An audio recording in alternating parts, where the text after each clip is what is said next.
श्रीमद्भागवत महापुराण की जय। श्री कृष्ण दिव्यान वेदव्यास जी की जय। श्री सुत मुनि की जय। श्री शुक मुनि की जय। नैमिषारण्य क्षेत्र की जय। षष्टि सहस्राणि ऋषिवृंद की जय। कृष्ण कलि इम ग्रुप की जय। कृष्ण कलि इम ग्रुपेर सदस्य सदस्य वृंद की जय। आपन आपन गुरुदेव की जय। आपन आपन इष्ट देव की जय। आस्थान पुरुष की जय। आज के आनंद की जय। जय जय श्री राधे श्याम निताई गौर हरि हरि बोल। ओम नमो भगवते वासुदेवाय। श्रीमद्भागवत महापुराणम सप्तम स्कंध चतुर्दश अध्याय। गतकालके आमरा श्रीमद्भागवत महापुराणेर सप्तम स्कंदेर चतुर्दश अध्यायेर यत्किंचित आस्वादन करेछिलाम। सेखाने आमरा ब्रह्मचर्य और गृहस्थ धर्म सम्पर्के आलोचना करा हयेछिल। देवर्षि नारदेर मुखे এই বর্ণাশ্রম ধর্ম শ্রবণ করার পরে যুধিষ্ঠির বড় চিন্তার মধ্যে পড়ে গেলেন। তিনি বললেন, হে দেবর্ষি নারদ, আমার মতন গৃহস্থ বুদ্ধি সম্পন্ন ব্যক্তির পক্ষে কিভাবে ভগবত পদপদ্ম অতি সহজে লাভ করা যায় তার একটা উপায় আমাকে বলুন। তখন দেবর্ষি নারদ বললেন যে স্ত্রীর উপর থেকে যার মোহ সরে যাবে সেই ভগবানকে পাবে। কারণ স্ত্রীলোকের জন্য মানুষ নিজের প্রাণ পর্যন্ত বিসর্জন করে দেয়, মাতা পিতাকে ত্যাগ করে দেয়, গুরুদেবকে ত্যাগ করতেও তারা পিছে হাঁটে না। সেই স্ত্রীর উপর থেকে যদি মোহ সরানো না যায় তৎপর্যন্ত তারা ভগবানকে জয় করতে পারবে না। হে মনুষ্য, অন্তিমে যেই শরীর মাটিতে পুঁতে দিলে পোকা হবে, পশু পাখিরা খেলে বিষ্ঠা হবে, আর আগুনে পুড়ালে ছাই হবে, এই দেহের যে পরিণতি, আর তার জন্য তুমি নিজের ইষ্ট বস্তু ছেড়ে দিয়ে তুমি স্ত্রীর প্রলোভন হইয়া জীবনের মূল্যবান সময়কে নষ্ট করতে যাচ্ছ। যখন তুমি মারা যাবে তখন তোমার সেই আদরণীয় স্ত্রী বা কোথায় যাবে? সে কি তোমাকে রক্ষা করতে পারবে? তাই গৃহস্থ জীবন বংশ রক্ষার জন্য, বংশ বৃদ্ধির জন্য, কৃষ্ণ ভক্ত সন্তান উৎপাদনের জন্য, সুসন্তান উৎপাদনের জন্য, ইন্দ্রিয় তর্পণের জন্য নয়। গৃহস্থরা সৎপথে থাকিয়া অর্থ উপার্জন করবেন, তার দ্বারা গুরু বৈষ্ণবের সেবা করবেন, অতিথি সেবা করবেন, গরু, কুকুর, কাক, পিপিলিকা, জলাদি প্রাণী, জলের মধ্যে যারা থাকে তাদেরও সেবা করবেন। যখনই সুযোগ পাবেন, সময় পাবেন, তখন তারা মহতের সেবা করবেন, মহতের কাছে যাবেন এবং মহতের কাছ থেকে ভগবত কথা শ্রবণ করবেন। গৃহস্থ ব্যক্তিরা পিতৃপুরুষের শ্রাদ্ধর দিন উপস্থিত হলে যথাসময়ে তারা শ্রাদ্ধ তর্পণাদি কার্য করিবেন এবং গৃহস্থ ব্যক্তিরা জননৌষস, মরণৌষস, রজস্বলা ইত্যাদি সময়ে যদি তারা ভগবত পূজা না করে, গুরুদেবের পূজা না করে, তথাপিও সেখানে দুঃসহ হয় না।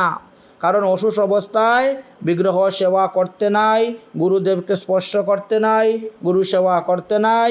এই জন্য অসুস্থ অবস্থায় না করলেও দুঃসহ হয় না। অন্যান্য সময়ে তারা অবশ্যই সেবা করবেন। শ্রাদ্ধের দিবসে স্বগোত্রের যারা আছেন তাদেরকে নিয়েই শ্রাদ্ধ কার্য করবেন। বেশি লোক নিমন্ত্রণ দিলে, বেশি লোকের ব্যবস্থা খাওয়া দাওয়ার করলে শ্রাদ্ধ কার্যের যে কাজ সেটা নিষ্ঠার সহিত ভক্তির সহিত হয় না, খুব তাড়াহুড়া লেগে যায় এবং সবই কাজ সংকীর্ণ হয়ে যায়।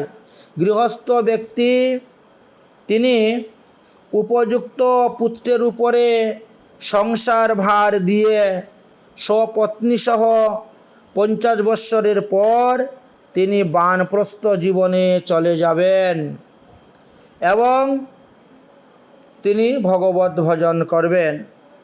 অথবা যদি মনে করেন যে তিনি ঘরে থেকে ভগবানের ভজন করবেন, স্ত্রী সহ বানপ্রস্থ জীবন যাপন করবেন, তাহলে ঘরটাকে তীর্থর মতন বানিয়ে নিতে হবে। ঘরকে যদি তীর্থ বানাতে না পারো তাহলে সেই ঘরে থেকে ভজন করে লাভ হবে না। কেননা ওই যে ভূমি দোষ আছে, ভূমির দোষের কারণে অনেক সময় দেখা যায় মানুষ ভজনে সিদ্ধি লাভ করতে পারে না। এই বিষয়ে মার্কেন্ডীয় পুরাণে একটা গল্প আছে, আমি তোমাকে বলি, শুনো।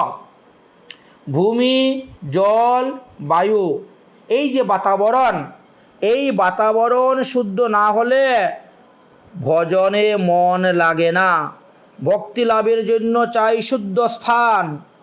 এখন তোমার ঘরকে যদি তুমি শুদ্ধ স্থান করতে পারো, তোমার ঘরকে যদি তুমি তীর্থ করতে পারো, তাহলে ঘরে বসে ভজন করো।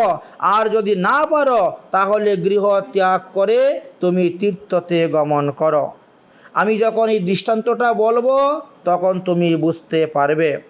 কোনো এক সময় ভগবান রামচন্দ্র বনবাসকালে ভ্রমণ করতে করতে করতে করতে এক পর্বতের উপরে গিয়ে উপস্থিত হলেন। সেখানে রাম, লক্ষ্মণ, সীতা তিনজনই অবস্থান করতেছেন। কেউ এদিকে যাচ্ছে, কেউ ওদিকে যাচ্ছে, কেউ এদিকে যাচ্ছে সেই পর্বতের উপরে। হঠাৎ করে লক্ষ্মণের মনের মধ্যে কুভাব এসে গেল, কুচিন্তা এসে গেল, তিনার মতিভ্রষ্ট হয়ে গেল। তিনি মনে মনে চিন্তা করলেন, কইকেয়ী মা তো কেবল রামচন্দ্রকে বনবাসের কথা বলেছেন, রামকে বনবাসে দেওয়ার জন্যই দশরথের কাছে চেয়েছিলেন, আমাকে তো তিনি বনবাসে দেন নাই। তবে কেন শুধু শুধু আমি ওই রামের পিছনে পিছনে ঘুরে রামের সেবা করে আমি এত কষ্ট পাবো, এত দুঃখ পাবো? আমার কি জন্য বনবাসে আবার? আমাকে তো বনবাসে দেন নাই। ভগবান রামচন্দ্র তো অন্তর্যামী, তিনি লক্ষ্মণের মনের ভাবটা বুঝতে পারলেন। বুঝার পরে বললেন, ভাই লক্ষ্মণ, এই স্থানে আর থাকবো না, এই স্থান থেকে অন্য স্থানে চলে যাব। তবে ভাই কি করবে বলো তো?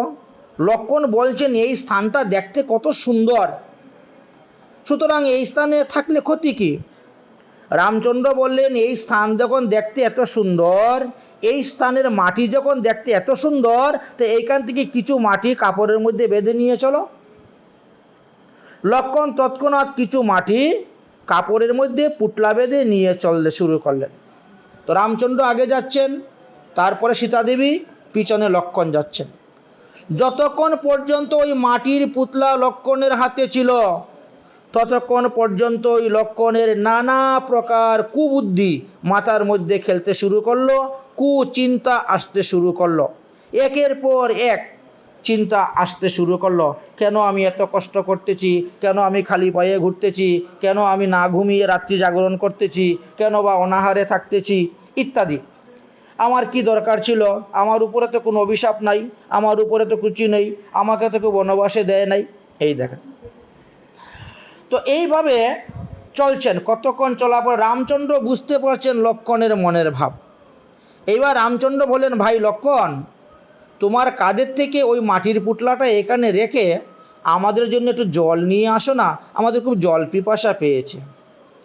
লক্ষ্মণ তৎক্ষণাৎ ওই মাটির পুটলাটা রেখে দিয়ে তিনি চলে গেলেন জল আনার জন্য।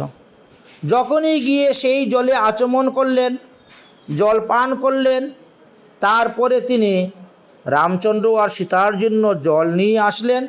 তৎক্ষণাৎ তার মনের ভাব পরিবর্তন হয়ে গেল, মনের গতি পরিবর্তন হয়ে গেল। তখন যেন রামচন্দ্র আর সীতার জন্য লক্ষ্মণের হৃদয়টা মমতা ওর ভক্তিতে ভরে গেল। লক্ষ্মণ অতি আশ্চর্য হয়ে গেলেন। জলপান করানোর পরে রামচন্দ্রের চরণতলে বসে জিজ্ঞাসা করলেন, প্রভু, কিছুক্ষণ আগে আমার মনের গতি এরূপ হলো কেন? এই বিষয়ে আপনি কৃপা করে আমাকে বলুন। ভগবান রামচন্দ্র বললেন, ভাই লক্ষ্মণ, তোমার মনের এই পরিবর্তনের জন্য তোমার কোনো দোষ নহে, ওই মাটির প্রভাব। ওই যে মাটি তুমি বলেছিলে দেখতে খুব সুন্দর, এই স্থানটি খুব সুন্দর, মাটিগুলো খুব সুন্দর, এই স্থানে থাকবো, ওই মাটির দোষ। ওই স্থানে যাওয়ার সঙ্গে সঙ্গে তোমার মনের মধ্যে এই রকম কুবাসনা, কুচিন্তা, নানান কামনা এসে ঢুকেছিল, কারণ ওই মাটির দোষ আছে। তাই মাটি যদি ভালো হয় সেই স্থানে ভজনের অনুকূল পরিবেশ হয়, না হলে ভজনের অনুকূল পরিবেশ হয় না। আচ্ছা, লক্ষ্মণ বললেন, সেই মাটিতে কি দোষ ছিল? এত সুন্দর দেখতে মাটি, স্থানটাও দেখতে সুন্দর, তার দোষ কি ছিল? ভগবান রামচন্দ্র বললেন, দেখো, সেখানে সুন্দ এবং উপসুন্দ নামে দুই রাক্ষস নিবাস করিতেন। তাহারা সেখানে বসেই অমর বর লাভ করার জন্য ব্রহ্মার তপস্যা করেছিলেন। ব্রহ্মাও তাদের তপস্যায় সন্তুষ্ট হয়ে তাদেরকে বর দিতে আসলেন, কিন্তু অমর বর না পেয়ে তারা ব্রহ্মার উপরে রেগে গেলেন। ব্রহ্মা তখন বললেন, দেখো, আমি তোমাদেরকে পক্ষান্তরে অমর বর দিতে পারি, সরাসরি আমার কাছে কোনো অমর বর নাই। কীরকম? যে ভাইয়ে ভাইয়ে যেই দিন তোমরা মারামারি করবে সেই দিন তোমরা দুজনের মৃত্যু হবে। তোমরা যদি মারামারি না করো তাহলে মৃত্যু হবে না। এই পৃথিবীতে কেউ তোমাদেরকে বধ করতে পারবে না, দেবতা, গন্ধর্ব, যক্ষ, রক্ষ, সর্প আদি কেউ, কোনো প্রাণী তোমাদেরকে বধ করতে পারবে না। তবে তোমরা ভাইয়ে ভাইয়ে যেদিন মারামারি করবে সেদিন তোমাদের মৃত্যু হইবে। রাক্ষস দুইজন চিন্তা করলেন, সুন্দ, উপনন্দ, তাহলে আমরা ভাইয়ে ভাইয়ে কখনো ঝগড়া করবই না, তাহলে আমাদের মৃত্যু হবে না, তাহলে আমরা অমর হয়ে গেলাম। এইভাবে বহু হাজার বৎসর গত হয়ে গেল, তারা ভাইয়ে ভাইয়ে কোনো ঝগড়াঝাটি নেই। এক ভাই যদি কোনো অন্যায় করে আরেক ভাই তাহা সহ্য করে নিয়ে নেয়, যার ফলে তাদের মধ্যে কোনো ঝগড়া নাই। যে যেরকম পারে সেরকম তারা তাদের বিষয় ভোগ করে যাচ্ছে। কিন্তু কাম এমন এক জিনিস, সে দিন দিন বেড়েই যাচ্ছে, কামনা বেড়েই যাচ্ছে। শেষ পর্যন্ত তারা অমরাবতীতে গিয়ে উপস্থিত হয়েছে এবং দেবকন্যাদেরকেও তারা উপভোগ করতে শুরু করলেন, অত্যাচার করতে লাগলেন। দেবতারা তখন নিরুপায় হয়ে ব্রহ্মার কাছে শরণাপন্ন হলেন। ব্রহ্মা এখন চিন্তা করলেন যে এই দুই অসুরকে আমি কেমন করে বধ করব।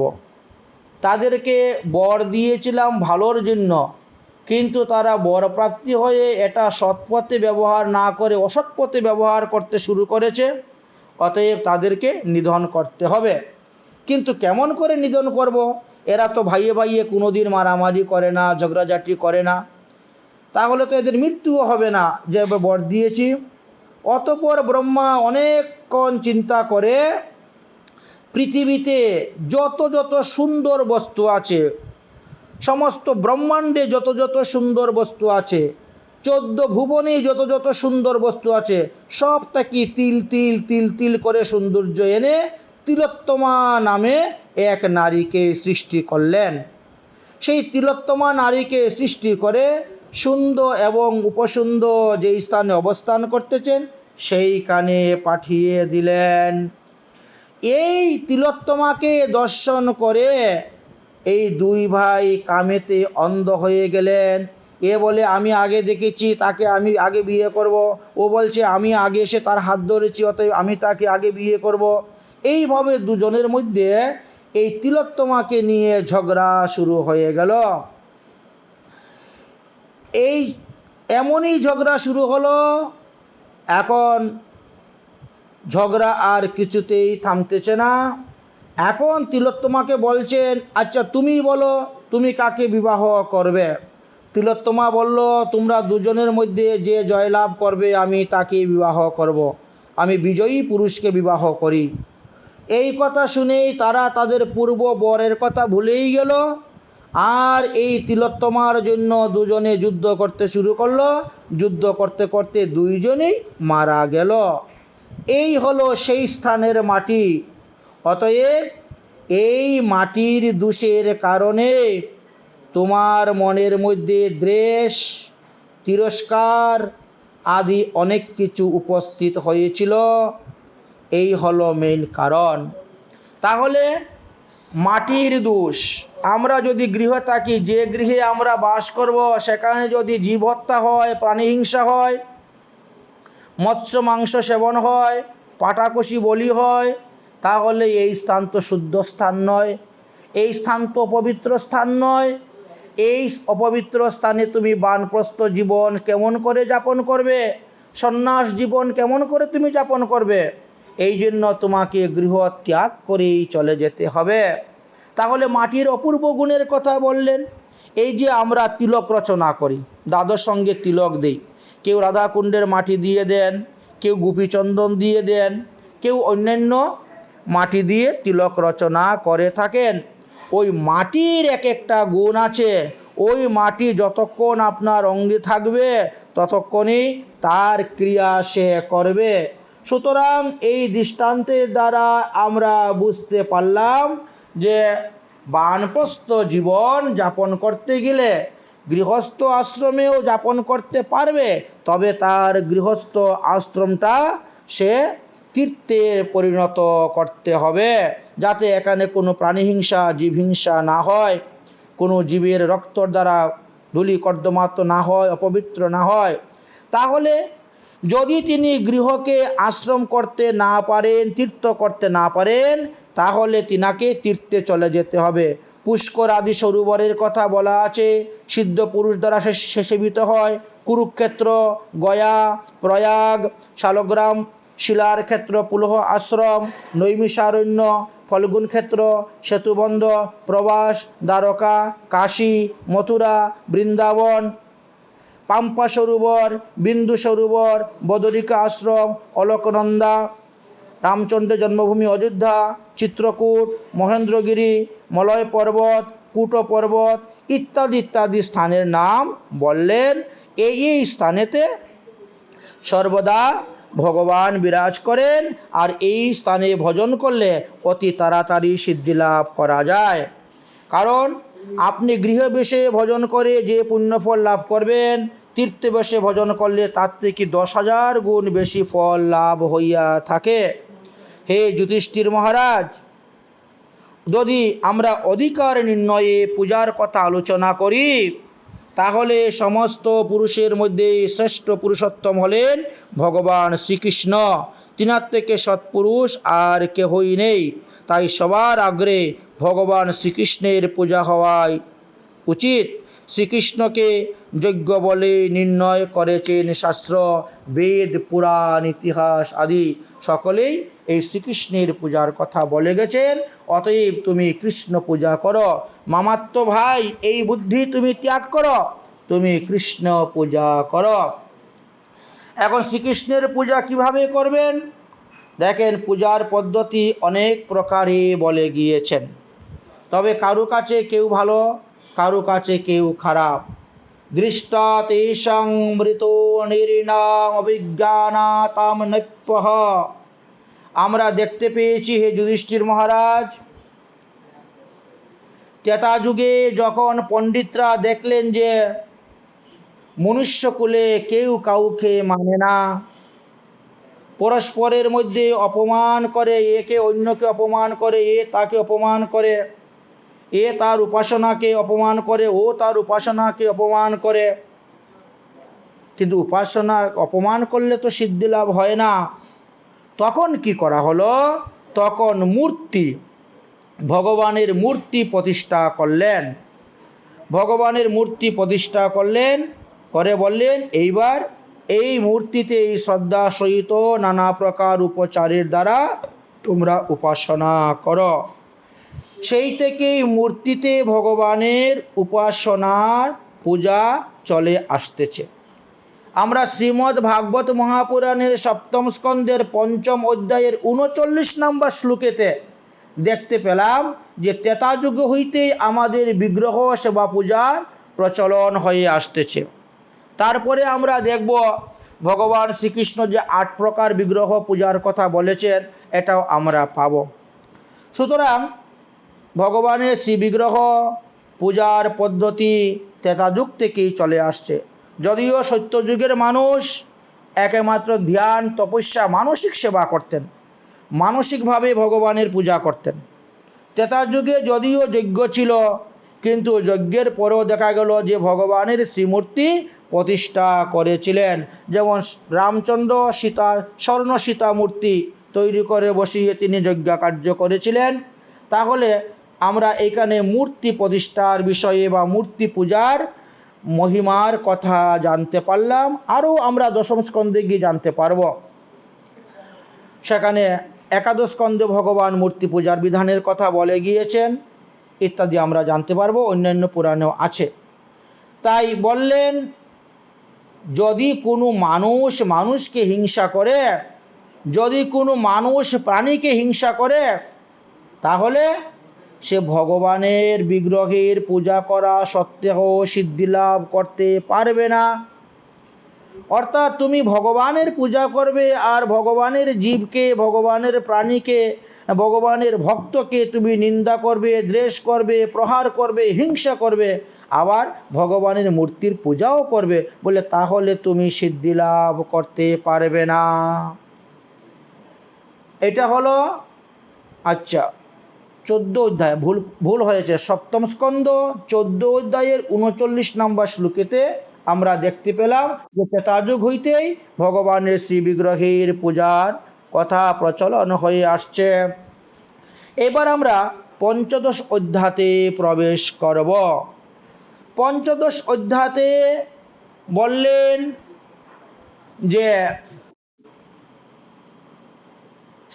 মাতা পিতার উদ্দেশ্যে যে পিতৃশ্রাদ্ধ আদি করিবেন গৃহস্থরা, তারা সৎ ব্রাহ্মণ দিয়ে করবেন। অর্থাৎ সদাচার সম্পূর্ণ ব্রাহ্মণের দ্বারাই মাতা পিতার কার্যাদি করাইবেন।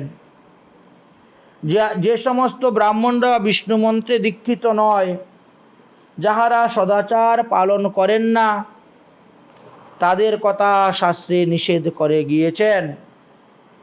শ্রাদ্ধেতে সম্ভব হলে একজন বা দুজন ব্রাহ্মণকে ভোজন করাইবেন। তবে হবিষান্ন ভগবানকে নিবেদন করার পরে সেই প্রসাদী দ্রব্য দিয়ে নিয়ম অনুসারে যজ্ঞপাত্রে অর্পণ করিবে। এই বিধি সকলের জন্যই কাম্য। পুরাণ সকল এই সিদ্ধান্তই বলিয়া গিয়াছেন। তাই বললেন যে নিজেও হবিষান্ন গ্রহণ করবে, অন্যকেও হবিষান্নই দান করিবে। শ্রাদ্ধ কর্মেতে কখনো মাংস আদি আমিষ দ্রব্য অর্পণ করিবে না। এই কথাটা শ্রীমদ্ ভাগবত মহাপুরাণের সপ্তম স্কন্ধের 15 অধ্যায়ের 7 নম্বর শ্লোকে আপনারা দেখতে পাবেন, লেখা আছে। তাই শ্রাদ্ধ কর্মে মাংস অর্পণ করিবেন না, আমিষাদি দ্রব্য দিবেন না এবং নিজেও ভোজন করবেন না। কারণ পিতৃকুল মুনি ঋষি যজ্ঞ অভিষান্ন দ্বারা যেই রূপে প্রসন্নতা লাভ করেন, সেই রূপে পশু হত্যার দ্বারা প্রসন্নতা হন না। অতএব কখনো এই প্রবৃত্তি কার্যের মধ্যে প্রবেশ করবেন না, জীব হিংসা করবেন না। সৎ ধর্ম পালনের অভিলাষী ব্যক্তির কাছে কোনো জীবকে কায় মন বাক্যে উদ্বেগ দিবে না, কোনো রকম কষ্ট দিবে না। কারণ জীবকে কষ্ট দিয়ে কখনো ধর্ম হয় না। সেই কারণে ধার্মিক ব্যক্তি উচিত প্রতিদিন প্রারব্ধ কর্মর দ্বারা প্রাপ্ত অর্থের দিয়ে হবিষান্ন নিত্য নৈমিত্য রান্না করে ভগবানের ভোগ দিয়ে তারা প্রসাদ গ্রহণ করিবে। অশ্বমেধ গবালম্ব সন্ন্যাসং ফলপত্তকম দেবেরন সুতুৎপত্তি কলৌ পঞ্চ বিবর্জিতা। এই বিষয়ে অন্যান্য পুরাণেও লেখা আছে। ব্রহ্মবিবর্ত পুরাণের শ্রীকৃষ্ণের জন্মকাণ্ডের 115 অধ্যায়ের 112 নম্বর শ্লোকেতে দেখা গিয়েছে যে কলিযুগে কর্মকাণ্ডের মধ্যে 5টি কার্য নিষেধ করা হয়েছে। অশ্বমেধ যজ্ঞ, গোমের যজ্ঞ, নরমের যজ্ঞ এগুলো নিষিদ্ধ। গবালম্ব অর্থাৎ যজ্ঞে পশু নিষিদ্ধ। ফলপত্যকম অর্থাৎ মাংসের দ্বারা পিতৃশ্রাদ্ধ করা নিষিদ্ধ। দেবরের দ্বারা সন্তান উৎপাদন করা নিষিদ্ধ। এমনকি সন্ন্যাস গ্রহণও নিষিদ্ধ। এই 5টি কলিতে নিষেধ আছে। সন্ন্যাসী সর্বত্যাগ করিয়া পৃথিবী পর্যটন করিবেন, এক এক গ্রামে এক এক দিন বাস করবেন ইত্যাদি তত্ত্বকথাও বর্ণন করিয়া গিয়াছেন। তাহলে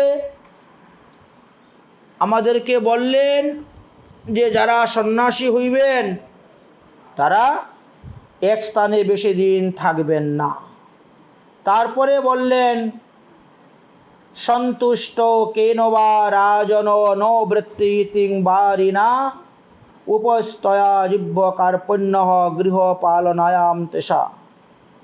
নারদজি বললেন, হে মহারাজ যুধিষ্ঠির, যতদিন পর্যন্ত জিহ্বার বেগ এবং উপস্থের বেগ দমন করা না যাবে ততদিন পর্যন্ত তারা ধর্ম অর্জন করতে পারবে না।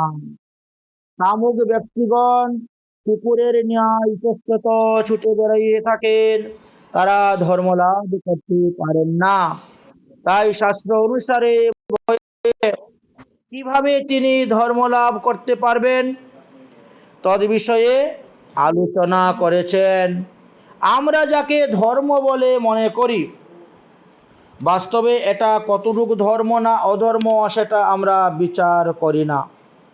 তাই ধর্মজ্ঞ ব্যক্তি বিধর্ম, পরধর্ম, অভ্যাস, উপমা, ছল এই পঞ্চবিধ অধর্ম শাখাকে পরিত্যাগ করিবেন। অধর্মের 5টা শাখা আছে, সেইগুলাকে আমাদের জানতে হবে। ধর্মের বাধাই হলো বিধর্ম, অন্য কথিত ধর্মই হলো পরধর্ম, পাষণ্ড বা দম্ভ প্রকাশের নাম হলো উপধর্ম, শব্দের যথার্থ তাৎপর্য গোপন করিয়া পক্ষারান্তে ব্যাখ্যার নাম হলো ছল, এবং ইচ্ছাপূর্বক মানবগণের দ্বারা আশ্রম ধর্মের ব্যতিক্রমকে অভ্যাস নামে অভিহিত করা হয়েছে। তাহলে এই অধর্মের 5টি শাখাকে ত্যাগ করতে হবে, তারপরে আপনি সন্ন্যাস আশ্রমেতে প্রবেশ করতে পারবেন। তাই বলছেন আমরা যেমন পাদুকা পরলে পরে পায়ের মধ্যে পাথর বা নুরা লাগে না বা তাতে কোনো দুঃখ কষ্ট আসে না, ঠিক তেমনি ভাবে সর্বদাই সন্তুষ্ট চিত্ত থাকিলে হৃদয়ের মধ্যে সুখ বিরাজ করবে, তার দুঃখ আসিবে না। হে ধর্মরাজ, সংকল্প পরিত্যাগ করে কামনাকে আমরা যদি সংকল্প পরিত্যাগ করতে পারি তাহলে আমরা কামনাকে জয় করতে পারবো। আমরা যদি কামনাকে পরিত্যাগ করতে পারি তাহলে ক্রোধকে জয় করতে পারবো। আর আমরা যদি অর্থ লাভের আশাকে ত্যাগ করতে পারি তাহলে আমরা অনর্থকে জয় করতে পারবো। এইভাবে একটি বস্তু ত্যাগের দ্বারা আরেকটি বস্তুকে লাভ করা যায়। সাধুদের উপাসনার দ্বারাই অহংকারকে ত্যাগ করা যায়। মৌনব্রত ধারণের দ্বারা শরীরের অনেক বাক্য সংযুক্ত যে পাপ সেইগুলাকে জয়লাভ করা যায়। এই জন্য প্রতিটা মানুষের কর্তব্য এতৎ সর্ব গুরু ভক্তা পুরুষ হিংযস্য ইয়েত। গুরুদেবের প্রতি ভক্তি শ্রদ্ধা দ্বারা সাধক সমস্ত দোষকে সহজভাবে জয় করিতে সক্ষম হইতে পারবে। চিত্তে জ্ঞানের দীপ চিত্তে যদি জ্ঞানের দীপ প্রজ্বলিত হয় তবেই তো সে উত্তম গতি লাভ করিতে পারে। তাই চিত্তে জ্ঞানের দীপ প্রজ্বলনকারী গুরুদেবকে সাক্ষাৎ ভগবৎ স্বরূপ বলে মনে করবে। যে দুর্মতি পুরুষ গুরুদেবকে মনুষ্য মনে করেন, তাহলে তিনি শাস্ত্র শ্রবণ করেও লাভ হইবে না, কারণ তিনার হস্তি স্নানের মতন সকল কিছু নিষ্ফল হয়ে যাবে। বড় বড় যোগীগণ যার চরণ কমলে দিনরাত অনুসন্ধান করে চলেছেন, প্রকৃতি তথা পুরুষের অধীশ্বর স্বয়ং সেই ভগবান গুরুরূপে প্রকট, যাকে সর্বদা ভ্রমবশত মানুষ মনুষ্য বুদ্ধি বলে মনে করেন, তারা কখনো সিদ্ধি লাভ করতে পারেন না। শাস্ত্রে যা কিছু আচার নিয়ম উপদেশের কথা লেখা আছে, তা একমাত্র আমাদের এই কাম ক্রোধ লোভ মোহ মত মৎসর্য এই সমস্ত রিপুদেরকে জয় করার জন্য বলা আছে। পঞ্চেন্দ্রিয় মন এই সড়কে স্ববশে আনার জন্য বলা হয়েছে। এই সব শাস্ত্রোক্ত নিয়ম পালনের পরও যদি ভগবানের ধ্যান লাগানো যায় না, ভগবানের চিন্তাতে মন নিবেশ হয় না, তাহলে তো তার সমস্তই বিফল হয়ে যাচ্ছে, তার পরিশ্রম পশুসম হয়ে যাচ্ছে। তাহলে সেই ক্ষেত্রে সে কি করবে? তো বলছেন তাহলে তাকে দুষ্ট পুরুষের সঙ্গ ত্যাগ করতে হবে, দুষ্ট লোকের সঙ্গ ত্যাগ করতে হবে। কারণ বাতাবরণ দূষণের কারণে অনেক সময় ভজনে লাভ হয় না, যোগ সাধনে সিদ্ধি লাভ করতে পারে না, এবং ভগবত প্রাপ্তিও তার হয় না। তাই এই জগতে বেশ কিছু লোক আছে যারা আশ্রম ধর্মকে কলঙ্কিত করে দিচ্ছে। গৃহস্থ ক্রিয়াত্যাগ ব্রতত্যাগ বরুরপি তপস্বিনী গ্রাম সেবা ভিক্ষুরেন্দ্রিয় লালতা। যে সকল সন্ন্যাসী লোক প্রথম জীবনে অর্থ ধর্ম কাম ইত্যাদির দ্বারা তারা গৃহস্থ জীবনে ছিলেন, তারপরে গৃহস্থ আশ্রম ত্যাগ করে আবার সন্ন্যাস আশ্রমে প্রবেশ করেছেন, কিছুদিন সন্ন্যাস আশ্রম করার পর আবার তিনি গৃহস্থ আশ্রমে প্রবেশ করেছেন, তাহলে তিনি সে নির্লজ্জ কুকুরের মতন তার উদ্গীর্ণ খাদ্যবস্তু পুনরায় গ্রহণ করে থাকেন। কুকুর যেমন বমি করে সেই বমিটা আবার গ্রহণ করে, ঠিক তেমনিভাবে তিনিও সেই রকম আচরণ করেছেন। এই রকমের যারা চারি আশ্রমের মধ্যে থাকা সত্ত্বেও এই রকমের কর্ম করে থাকেন, তাদেরকে কি বলেন জানেন? শুনো, যেই ব্যক্তি শরীরকে অনাত্মা, মৃত্যুর অধীন এবং বিষ্ঠা কৃমি কীটের অধীন এবং ভস্মের সমাচার জেনে আবার তাকে আত্মা মনে করে প্রশংসা করেন, তিনি হলেন সবথেকে বড় মূর্খ। যদি কোনো গৃহস্থ কর্ম ত্যাগ করেন, যদি কোনো ব্রহ্মচারী ব্রত ত্যাগ করেন, যদি কোনো বানপ্রস্থী গ্রামে বা গৃহেতে বাস করেন, আর যদি কোনো সন্ন্যাসী ইন্দ্রিয় তর্পণের জন্য পুনরায় স্ত্রীলোক গ্রহণ করেন, তাহলে এই চার বর্ণের চার আশ্রমের মধ্যে তাদেরকে কলঙ্ক বলা হয়। এরা শুধুমাত্র বর্ণাশ্রম পালনের অভিনয় করে যাচ্ছে।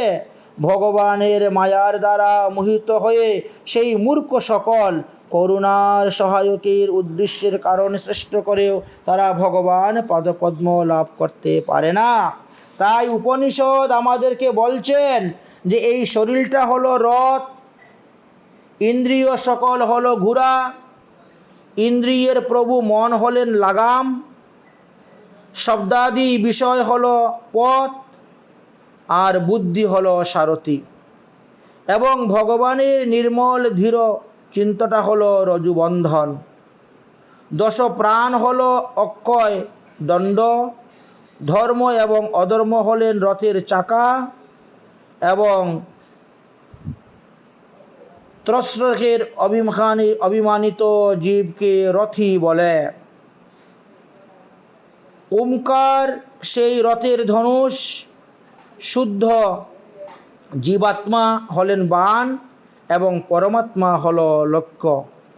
এই ওঙ্কারের দ্বারাই অন্তরাত্মাকে পরমাত্মাতে লীন করে দেওয়া মানব জীবনের অভিপ্রায়। তাই রাগ, দ্বেষ, লোভ, শোক, মোহ, মদ, মৎসর্য, মান, অপমান, অপরের গুণের মধ্যে দোষ দেখা, ছলনা করা, হিংসা করা, পরস্ত্রী কাতরতা, কামনা, প্রমাদ, ক্ষুধা, নিন্দা প্রভৃতি এইগুলাকে আমাদেরকে শত্রু বলে জানতে হবে। এই জগতে এইগুলাই হলো আমাদের পরম শত্রু। আর এদের জন্ম হয় রজগুণ আর তমগুণ হইতে। মানুষের শরীরকে রথ কেন বলা হয়েছে? মনুষ্যের শরীররূপ রথ যতদিন পর্যন্ত স্ববশে থাকে এবং তার ইন্দ্রিয়, মন প্রভৃতি সঠিক পথে চলতে থাকে, ততদিনই তার মধ্যে গুরুদেবের চরণ কমলে সেবা পূজার সন্নিধান লাভ করিতে পারে। এটা হলো গুরুতত্ত্বের পরম মহিমার কথা বর্ণন করলেন।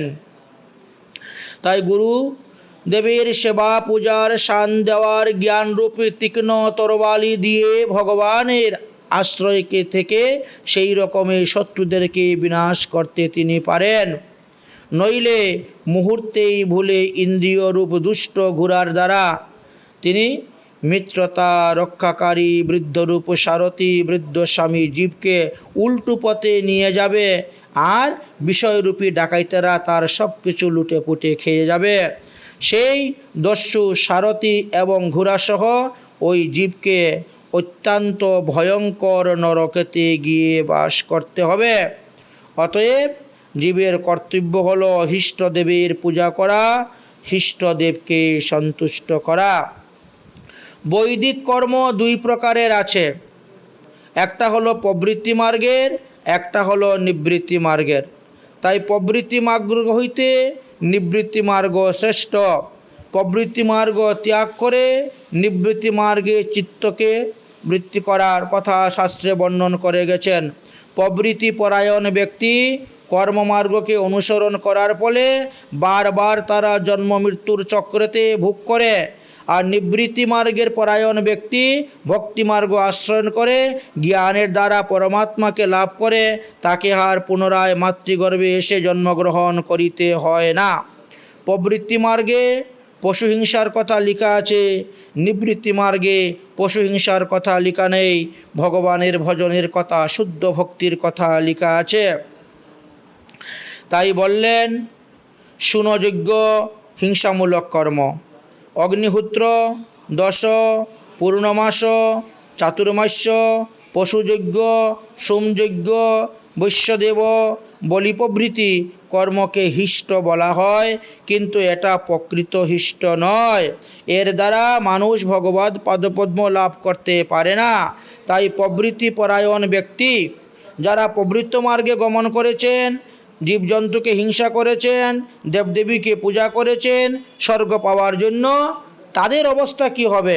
প্রবৃত্তি পরায়ণ ব্যক্তি মৃত্যুর পরে চরু, পুরুডাস প্রভৃতি যজ্ঞ সম্বন্ধীয় দ্রব্যের সূক্ষ্ম ভাগের দ্বারা নির্মিত শরীর ধারণ করে ধূমাদি মহানি দেবগণের সমীপে গমন করে।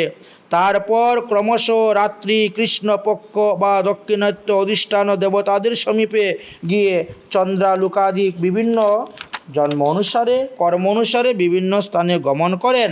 তারপরে ওই জীব কিভাবে পুনরায় পৃথিবীতে আসেন সেই তত্ত্ব কথা আমি তোমাকে বলিব, তুমি শ্রবণ করো। এটা প্রবৃত্ত মার্গের লোকের কথা বলা হয়েছে। নিবৃত্ত মার্গের যারা, তাদেরকে আর মাতৃগর্ভে এসে জন্মগ্রহণ করিতে হয় না, তাদের আত্মা পরমাত্মাতে লীন হয়ে যায়, ভগবানেতে লীন হয়ে যায়। তাই প্রবৃত্ত মার্গ ব্যক্তিরা এইভাবে তারা তাদের কর্ম অনুসারে স্বর্গ নরকাদি ভোগ করার পর তারা কি করেন? তারা তখন ঔষধ, লতা, অন্ন বা বীর্যতে পরিণত হয়ে পিতৃযান মার্গে থেকে পুনরায় এই সংসারে আসিয়া জন্মগ্রহণ করেন। যেভাবে আকাশে বৃষ্টি রূপে পতিত হন জলবিন্দু, সেইভাবে এই আত্মাগণ তখন ঔষধ, লতা, অন্ন ইত্যাদির মধ্যে পতিত হয় এবং সেইভাবে পিতৃযানে আরোহণ করে পিতার মানে পুরুষের দেহে প্রবেশ করেন এবং পুরুষের বীর্যকে আশ্রয় করিয়া পুনরায় আবার নারীর গর্ভে প্রবেশ করিয়া থাকেন। তাই গর্ভদান থেকে শুরু করে অন্ত্যেষ্টি ক্রিয়া পর্যন্ত যে 16টি সংস্কারের কথা লেখা আছে, এই 16টি সংস্কার হয়ে তাকে দ্বিজ বলা হয়। তাদের মধ্যে কেউ কেউ পূর্বত প্রবৃত্তি মার্গ অনুসরণ করে, আর কেউ বা পূর্বকৃত বিষয় ত্যাগ করে নিবৃত্তি মার্গ অনুষ্ঠান করেন। তো নিবৃত্তি পরায়ণ পুরুষ হৃষ্ট প্লুত প্রভৃতি কর্মের দ্বারা সম্পাদিত যজ্ঞকে বিষয়াদি জ্ঞান প্রকাশকারী ইন্দ্রিয় আদিতে আহ্বান করে থাকেন। অতএব এইভাবে জীব আবার পৃথিবীতে এসে জন্মগ্রহণ করিয়া থাকেন। তাই আমি আমার পূর্বজন্মের কাহিনীর কথা তোমাদেরকে বলিতেছি, শ্রবণ করো। এই কথা তখন বললেন দেবর্ষি নারদ। দেবর্ষি নারদ বললেন যে ভগবত ভক্ত মানুষ বেদুক্ত সকল ধর্মকর্মকে আচরণ করে থাকেন। ভালো, যদি তুমি বেদের ধর্ম মানতে নাও পারো, তথাপিও বেদ ধর্ম তুমি হিংসা করিবে না। যেমন তুমি তোমার উপাসনা ভগবান শ্রীকৃষ্ণের কৃপায় করিতেছ, আমি আমার ভগবানের উপাসনা করিতেছি, অতএব কাউকে হিংসা করা উচিত নয়। আরো একটি কথা বললেন দেবর্ষি নারদ। তিনি বললেন যে আমি আমার পূর্বজন্মের কথাটা বলিতেছি, শ্রবণ করো। দেবর্ষি নারদ তিনার পূর্বজন্মের কথা বলা শুরু করলেন। তিনি বললেন যে এই জন্মের আগে আমার জন্ম ছিল শূদ্রের ঘরে, তার আগের জন্মেতে মহাকল্পেতে, আমাদের কল্প কিন্তু অনেক কয়েকটা, কল্প, মহাকল্প, পদ্মকল্প, ব্রহ্মকল্প, শ্বেতবরাহ কল্প ইত্যাদি। তাহলে পূর্বজন্মে অর্থাৎ পূর্বে মহাকল্পতে আমি এক গন্ধর্ব ছিলাম। আমার নাম ছিল উপবহন। গন্ধর্ব কুলে আমি খুব সম্মানিত ছিলাম। আমার সৌন্দর্য দেখে মানুষ মুগ্ধ হয়ে যেত, আমার রূপে মানুষ মুগ্ধ হয়ে যেত, আমার শরীর থেকে সুগন্ধ বেরোতো এবং আমি খুব সুপুরুষ ছিলাম। স্ত্রীলোকেরা তো আমাকে দেখলে খুব ভালোবাসত। আমিও সর্বক্ষণ অত্যন্ত বিলাসিতা জীবনে আমোদ প্রমোদে মুগ্ধ হয়ে সময় কাটাইতাম। একবার কি হলো, দেবসভাতে একটা বিরাট সম্মিলন হলো, দেব সম্মিলন। আর সেই দেব সম্মিলনে মুনিগণ, ঋষিগণ, গন্ধর্বগণ, অপ্সরাগণ, যক্ষগণ, রক্ষগণ, কিঙ্করগণ আদি সকলকেই নিমন্ত্রণ দেওয়া হয়েছে। উদ্দেশ্য হল সেই স্থানে ঈশ্বরের লীলাগান কীর্তন করা। আমাকে নিমন্ত্রণ দিলেন কীর্তন করার জন্য, আমি তাতে রাজি হয়ে গেলাম যে এত বড় একটা অনুষ্ঠান, এত বড় একটা সম্মিলন, এখানে ভগবান শ্রীকৃষ্ণের লীলাকথা কীর্তন করব, অতি ভালো। তাই তিনি শ্রীকৃষ্ণের লীলাকথা কীর্তন করার জন্য সেই স্থানে তিনি প্রবেশ করলেন এবং তিনি সেই স্থানে প্রবেশ করে কীর্তন শুরু করলেন। এমন সময় তিনার সঙ্গে কীর্তনের পাল্টা দেওয়ার জন্য একজন অপ্সরা এসে উপস্থিত হলেন। এখন সেই অপ্সরাও দেখতে শুনতে খুব অপূর্ব সুন্দরী। এবার গন্ধর্ব এবং অপ্সরা দুজনের মধ্যেই গান চলতেছে। আমি জানতাম যে সাধুদের এই সম্মিলনে ভগবানের লীলাকথা করা খুবই আনন্দজনক। তথাপিও মহিলা সমবেবিচারে আমি লৌকিক গান গাইতে গাইতে উন্মত্ত হয়ে গেলাম। ওই মহিলার বারবার তার মুখদর্শন করা, তার কথার উত্তর দেওয়া, তার সঙ্গে অঙ্গিভঙ্গি করতে করতে তার প্রেমেতে আমি পড়ে গেলাম, প্রলোভিত হয়ে গেলাম, যার ফলে গান গাইতে গিয়ে কখনো আমার তালভঙ্গ, কখনো আমার রসবাস হয়ে যাচ্ছে, কখনো লয় ঠিক হচ্ছে না। এই তাল লয় মান যখন উল্টা পাল্টা হইতে শুরু করলো, তখন দেবতারা ঋষিগণ তারা অত্যন্ত কুপিত হয়ে গেলেন আমার উপরে। তারা বললেন, তুমি এত বড় সভার মধ্যে আমাদেরকে অপমান করতেছ, তুমি একজন নারীর প্রতি মোহিত হয়ে তার দিকে তাকিয়ে তাকিয়ে গান গাইতে গিয়ে তোমার তালভঙ্গ রসবাস হচ্ছে, ইহাতে প্রভুর না হচ্ছে উল্লাস, অতএব আমরা তোমাকে অভিসম্পাদ দিলাম, যাও তুমি শূদ্র যোনিতে গিয়ে জন্মগ্রহণ করো।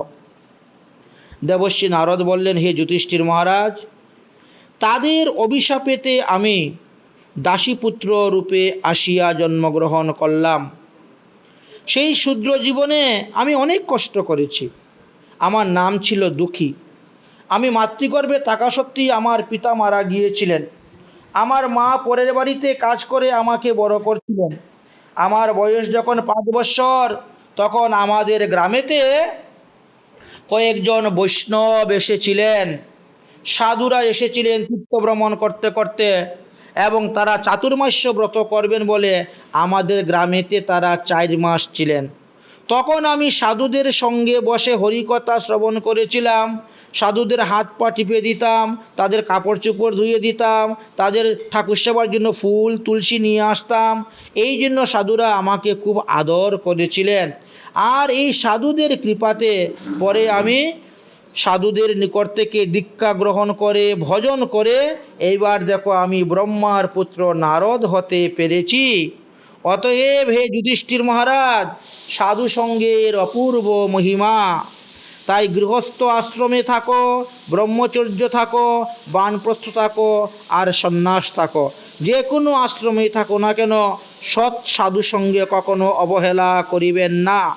সৎ সাধু লোকের সঙ্গ পেলেই, সুযোগ পেলেই তাদের কাছে যাবেন, তাদের কাছে বসবেন এবং তাদের সেবা করবেন, নিষ্কপটে তাদের সেবা করবেন।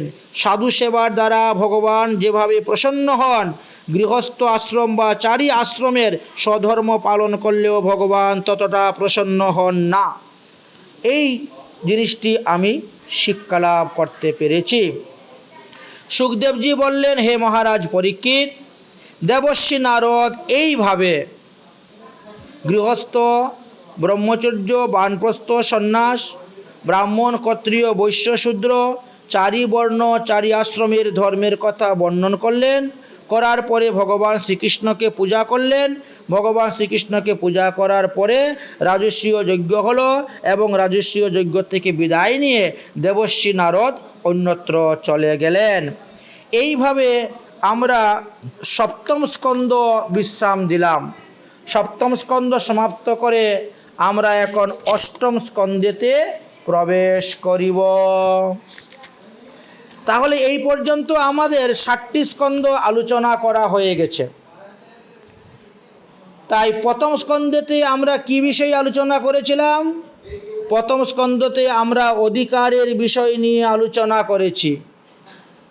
অর্থাৎ এই ভাগবত শ্রবণ করা কার অধিকার, ভাগবত পাঠ করা কার অধিকার। কারণ অধিকার ছাড়া যে জ্ঞান, এই জ্ঞানটা শোভা পায় না। অনধিকারী ব্যক্তি কে যদি এই জ্ঞান পায়, তাহলে এই জ্ঞানের দুর্প্রয়োগ তারা করে ফেলে। এই জন্য প্রথম স্কন্ধেতে অধিকার সম্পর্কে আলোচনা করলেন। দ্বিতীয় স্কন্ধেতে আমরা আসলাম, জ্ঞানের উপদেশ পেলাম। দ্বিতীয় স্কন্ধতে জ্ঞানের উপদেশ, যেখানে মানুষের কর্তব্য কী, মানুষ কিভাবে চলবে, কিভাবে জ্ঞানকে প্রয়োগ করবে, কিভাবে জ্ঞানকে ব্যবহার করলে মানুষ তার জীবনে সুখ লাভ করতে পারবে, ভগবত পাদপদ্ম লাভ করতে পারবে, আবার মানবদেহ লাভ করতে পারবে, এই বিষয়ে আলোচনা করা হয়েছে। তৃতীয় স্কন্ধেতে জ্ঞানকে কিভাবে মানুষ নিজেদের জীবনে ব্যবহার করবে তাহা বলা হয়েছে। এই জ্ঞান সঠিকভাবে প্রয়োগ করিলে মানুষ 4টি পুরুষার্থ লাভ করতে পারে। চতুর্থ স্কন্ধেতে 4টি পুরুষার্থ কি কি, এই বিষয় নিয়ে বিস্তার আলোচনা আমরা আস্বাদন করেছি। পঞ্চম স্কন্ধেতে আমরা আসার পরে জ্ঞানী পরমহংস, ভগবৎ পরমহংস, তাদের লক্ষণ কি, তারা কিভাবে ভজনের দ্বারা পরমাত্মাকে লাভ করতে পেরেছেন, এই কথা আমরা জানতে পেরেছি। ষষ্ঠ স্কন্ধতে আসার পরে আমরা পুষ্টি মার্গের কথা শুনেছি। পুষ্টি মার্গে ভক্তদের কথা বলা হয়েছে। জীবের উপর পরমাত্মা সর্বদা অনুগ্রহ করেন। জীবের নিকটে ভগবান কোনো কিছু চান না, ঈশ্বর নিরপেক্ষ। তথাপিও জীব ঈশ্বরের উপর কত কিছু বলে থাকে। ভগবান জীবকে সর্বদাই কৃপা করে যাচ্ছেন। যখন জন্ম হয় তখন জীব শুদ্ধ থাকে, তারপর যখন সে ভালো মন্দ বোঝার মতন জ্ঞান হয় তখন সে অসৎ কথা বলে, মিথ্যা কথা বলে, অখাদ্য কুখাদ্য খেয়ে শরীরটাকে অপবিত্র করে দেয়। ঈশ্বর জীবকে অনেক সুযোগ দিয়ে থাকেন, আর ঈশ্বর চিন্তা করেন, আরে ভাই তুই সাধুসঙ্গ কর, সৎসঙ্গ কর, হরিকথা শ্রবণ কর, ভাগবত কথা শ্রবণ কর, তুই ধীরে ধীরে ঠিক হয়ে যাবে, তুই আবার শুদ্ধ পরমাত্মা হয়ে যাবে। তুই যে অমৃতস্য পুত্র, অমৃতের সন্তান, তুই আমার সন্তান, অতএব আমার কাছে চলে আয়। শুদ্ধ দেহ দিয়ে আমি তোকে পাঠিয়েছি, শুদ্ধ মন দিয়ে আমি তোকে পাঠিয়েছি। তোর এই মন আমাতে লাগা, তোর এই দেহ, তোর এই অঙ্গ প্রত্যঙ্গ আমার সেবায় ব্যবহার কর। ভোগ বিষয় হইতে মনকে সরিয়ে নিয়ে আমাকে দান কর। কিন্তু আমরা তো তা করি না, আমরা ভগবানের কাছে যাই না। আমাদের বৃন্দাবনবাসী এক মহাত্মা খুব সুন্দর একটি গান রচনা করেছেন।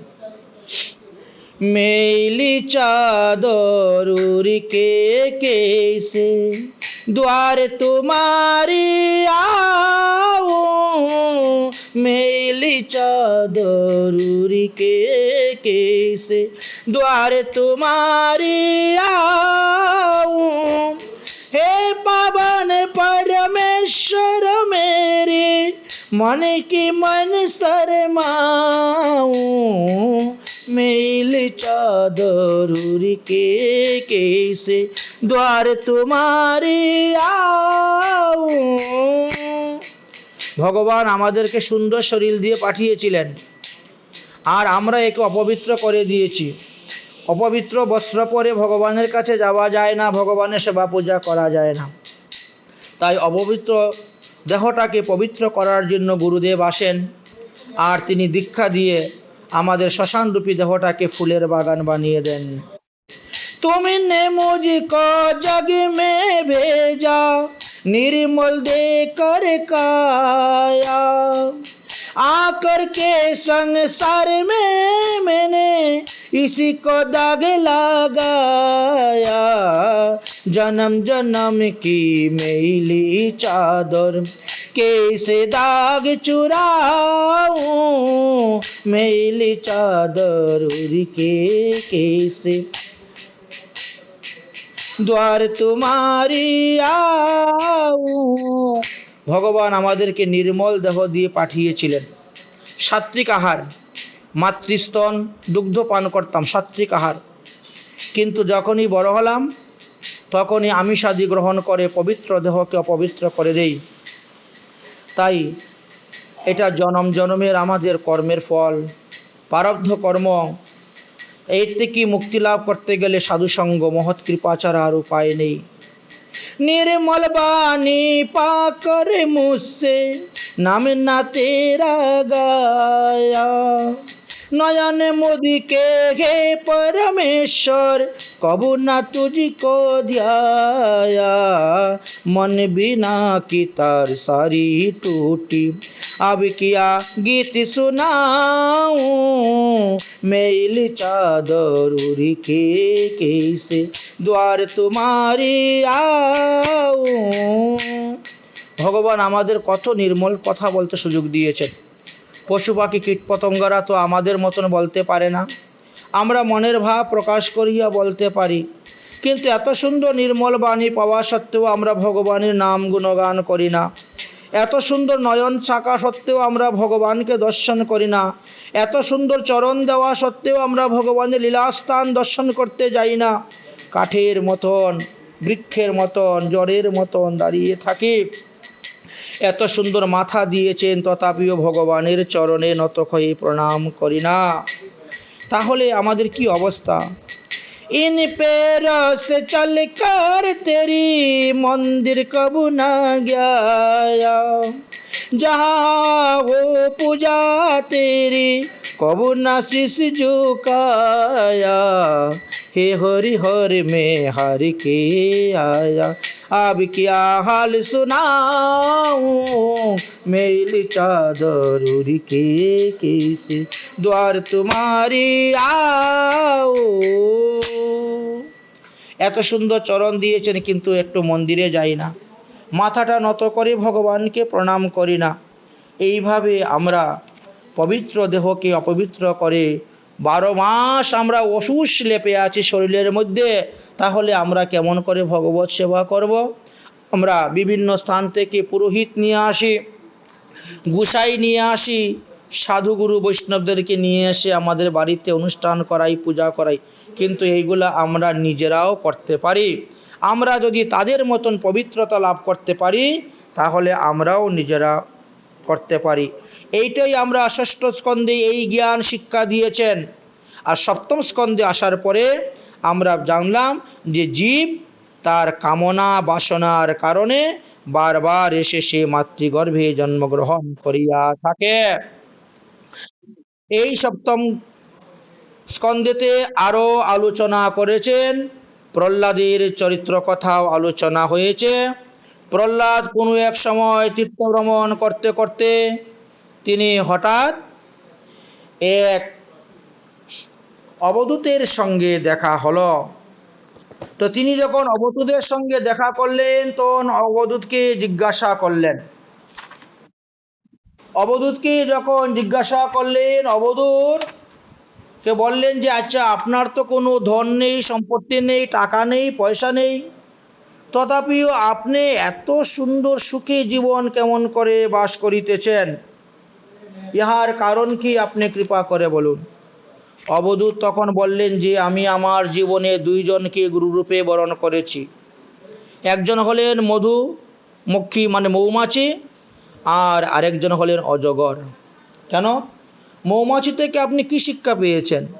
বলে মৌমাছি এত কষ্ট করে এত দূরে উড়ে গিয়ে বিন্দু বিন্দু করে মধু এনে সংগ্রহ করে থাকে রাখে, আর মানুষ গিয়ে তাকে মেরে সমস্ত মধু চুরি করে নিয়ে যায়, তার জীবনের পরিশ্রমটাই বৃথা হয়ে যায়। ঠিক তেমনিভাবে আমরা সংসারে বাস করে স্ত্রী পুত্র আত্মীয় স্বজন ইষ্টি কুটুম্বের ভরণ পোষণের জন্য ন্যায় অন্যায়ভাবে আমরা যে সম্পত্তি তৈরি করি, ব্যাংক ব্যালেন্স, বাড়ি গাড়ি পুত্রের জন্য স্ত্রীর জন্য রেখে যাই, তারা সেটা ভোগ করে, আর তার পাপের ফল আমাদেরকে ভোগ করতে হয়। এই জন্য মৌমাছির কাছ থেকে এই শিক্ষা লাভ করে আমি সমস্ত রকমের চেষ্টা ত্যাগ করে এই বৃক্ষতলে পড়ে আছি। দ্বিতীয়ত, আমি এই অজগরকে গুরুরূপে বরণ করলাম কেন? অজগর অযাচিত বৃত্তিতে মুখের সামনে যা পায় তাই খেয়ে থাকে, না পেলে 6 মাস মরার মতো পড়ে থাকে। আমিও ঠিক তেমনিভাবে যদি কেউ কিছু এনে দেয় তাহলে এখানে বসে খাই, যদি কেউ না দেয় মরার মতন পড়ে থাকি 2 দিন 3 দিন 4 দিন, এতে আমার অসুবিধা হয় না। আমি কোনো দিন 2 বার 3 বার প্রসাদ পাই, কোনো দিন বা 1 বারও পাই না, কোনো দিন চব্য লেচ্চ পেয়ে পাই, কোনো দিন বা বাসি পচা পেয়ে থাকি, কোনো দিন বা আমি সোনার পালঙ্কে খাটের মধ্যে শয়ন করি, আবার কোনো দিন আবার আমি ধুলায় গড়াগড়ি যাই। সুতরাং তথাপিও আমি সন্তুষ্ট, আমি সুখী, আমি আনন্দিত, কারণ আমার কোনো চিন্তা নেই। আমি সর্বদা ভগবানের চিন্তা করি, কারণ জন্মগ্রহণের আগেই যখন ভগবান আমার খাবারের ব্যবস্থা করে মাতৃস্তনে দুগ্ধ দিয়ে পাঠিয়েছেন, তাহলে এখন কি ভগবান আমাকে খাওয়াবেন না? ভগবান এখনও আমাকে খাওয়াবেন। এই জন্য আমি সর্বদা ভগবতের চিন্তা নিয়েই থাকি, আর কোনো চিন্তাই আমার নেই। ভগবান যেভাবে আমাকে খাওয়াচ্ছেন সেইভাবেই আমি খাচ্ছি, সেইভাবেই থাকছি, আর কিছু নয়। প্রহ্লাদ মহাশয় চলে গেলেন। তাহলে সপ্তম স্কন্ধ থেকে আমরা জীবের কামনা বাসনার কথা জানতে পারলাম, প্রহ্লাদের সদ্বাসনা ছিল, মানুষের মধ্যে মিশ্র বাসনা, আর হিরণ্যকশিপুর ছিল অসৎ বাসনা, যার ফলে জীব ভগবানের চরণে চলে গেলে পরে সেই বাসনা নিবৃত্তি হয়ে থাকে। এইবার আমরা আগামী কল্য থেকে শ্রীমৎ মহাপ্রভুর কৃপা হলে অষ্টম স্কন্ধের প্রথম অধ্যায় থেকে আমরা